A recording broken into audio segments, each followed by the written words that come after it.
Farmers have lost several acres of their gardens and plantations this season due to ongoing dry spells.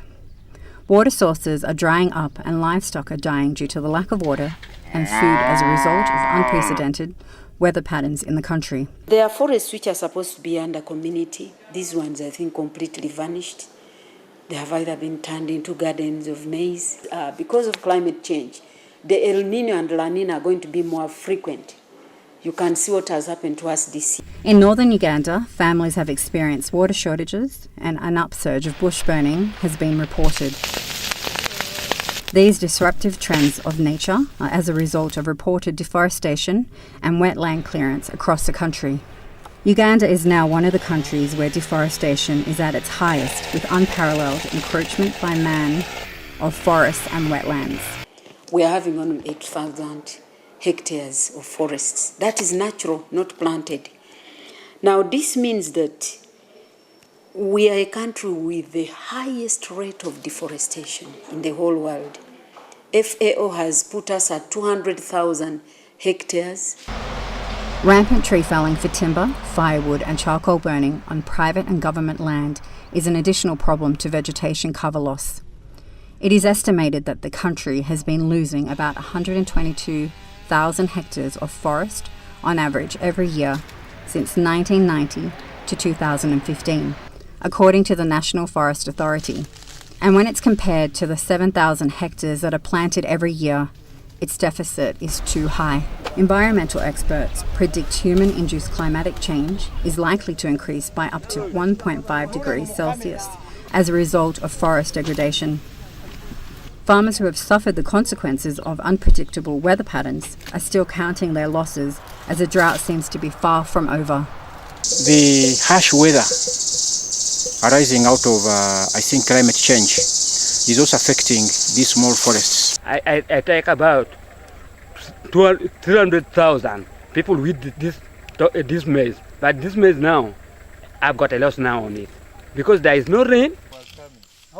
The government has adopted the REDD+ mechanism to reduce carbon emissions that are as a result of deforestation and are creating a financial value for the protection of carbon stored in forests. REDD is more of bringing trees back to the environment so that they grow and then they do the carbon sink and reducing emission. Now, how do we reduce emission? We need to plant a lot of trees so that we can do the carbon sinking and then reduce emission. With the support from World Bank and Australia Development Program, the initiative aims at reducing deforestation, forest degradation, and sustains the Indigenous territories of forest cover. Efforts to halt this activity are being supported by the Ministry of Water and Environment and development partners through restoration activities on private and public land. Masindi in Western Uganda is one of the districts that have been negatively affected by man's activities. Many forests have been turned into gardens of sugarcane, maize, beans, potatoes and tobacco, among other crops. So all what used to be forests was cleared with an intention of growing sugarcane.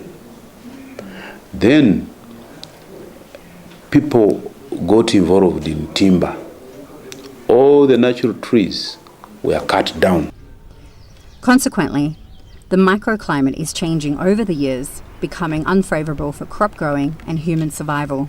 Equally, during the burial ceremonies, mourners are encouraged to plant trees in remembrance of deceased instead of laying wreaths.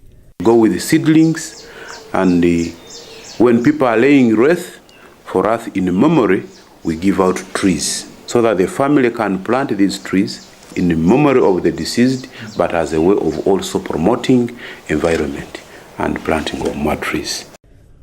In Gulu district in northern Uganda, forest cover is depleted by migrants who enter forests and woodlands and embark on illegal charcoal burning. We just got to know that there were people living in those forests like rebels. They'd establish camps and they would cut everything in one area, burn and transport the charcoal across Karumba and then move to another village. And so by the time we got to know about this, a lot of destruction had already taken place. Gulu District local government has initiated a campaign against this illegal activity by arresting, suing and punishing culprits. We have right now about 20 people serving their term of jail at Lugore prison. They were arrested from Palaro, sub-county in Mede. This were a group of people who had established several camps in the forest and they were cutting every tree. So we worked with the police. They got arrested, they were taken to court, found them guilty, and they were sentenced to 2.5 years each, and they're serving their sentence. So that is the step we are taking. In the fight against forest degradation, it's critical to have alternative sources of energy to reduce dependence of forests for fuel. Like in Kampala, if we promoted more gas use, then there would be less cutting of forests for charcoal, because the biggest consumers of charcoal are here in the city. Cate Bitamaziri is a private natural tropical forest owner in Masindi district.